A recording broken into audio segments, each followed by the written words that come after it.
Kung hindi nyo pa ginagawa ito, nako problema yan. Hindi ka pa ata updated. At importanteng malaman mo ang mga battlefield adjustments na ito para hindi ka mapag-iwanan. Yan ang pag-uusapan natin ngayon.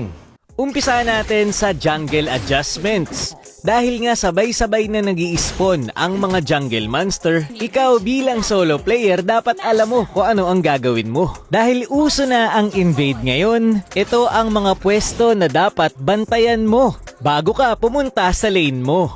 Kung ayaw mong madelay ang jungler nyo, nako, gawin mo dapat to. So kung side lane ka, dito ka pupwesto. Kung sakaling dito naman sa top lane nag-start ang inyong jungler, pwedeng magbantay ang roamer or mage dito. Pero kung dito sa bottom lane nag-start ang inyong jungler, kahit sumilip na lang yung roamer kung saan nag-i-start yung kalaban. Maganda kung maging new normal ito sa atin. Kahit solo player ka lang, pagiging epektibong team player na rin to.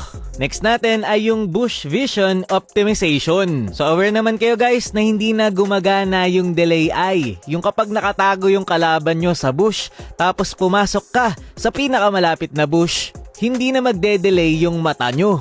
Pero kung nasa labas ng bush yung kalaban at kita ka niya na pumasok sa bush, magde-delay yung mata.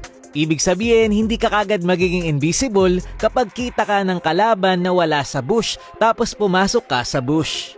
Pero yun nga, kung nasa loob din ng bush yung kalaban nyo at pumasok ka rin sa kabilang bush, hindi magde-delay yung mata. Pero may bug dito guys. Ayan, kung makita nyo, Selena at Hirara yung pumapasok labas dito sa bush. Yung Hirara may delay bago maging invisible kasi nga kita ko sila na pumasok sa bush. Pero yung Selena nawawala agad sa vision. So yan, kung malinaw mata nyo, mapapansin nyo talaga.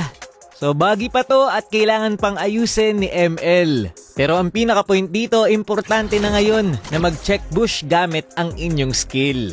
Kasi nga wala na yung delay eye. Nasa original server na rin yung tinatawag na Mythic Honor Battlefield kung saan kapag ikaw ay Mythic Honor pataas, may certain adjustment para sa mga hero. Kagaya ni Alpha. Kapag Mythic pababa ang rank mo, ang cooldown ng ultimate mo ay 20 to 16 seconds. Pero sa Mythic Honor pataas, 16 to 12 seconds na lang ang cooldown ng ultimate niya.